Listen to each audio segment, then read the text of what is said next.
top of that, I would say, the other thing that concerns us with tariffs is, of course, retaliation. The threat of retaliation, or actually retaliation by some of the countries who get tariffed. Because what that means is perhaps U.S. produced vehicles, right, they get tariffed, become more expensive. In other countries, we can't sell those vehicles. That in turn, of course, impacts American jobs. And the more exports, more American exports we have, the more American jobs we have. And I think that that's just critically important to remember. So when we talk about this, we have to look at the whole big picture and the impact it would have. For my members, in 2023, they exported 760,000 American-made vehicles to 130 plus countries.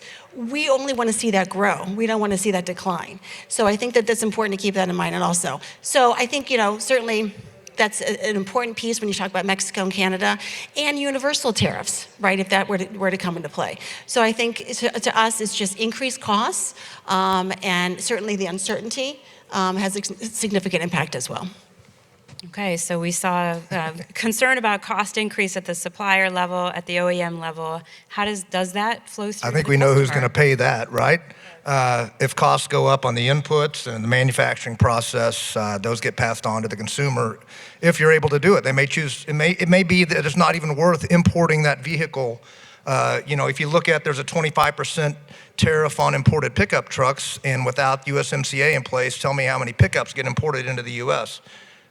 There aren't any because it's so prohibitive. So I mentioned that my members aren't concerned right now, but they could get concerned very quickly, because the biggest issue, or one of the biggest issues that's been impacting us for the last few years, is affordability. And the average vehicle price now, transaction price, is approaching $50,000. Your average monthly payment is $700.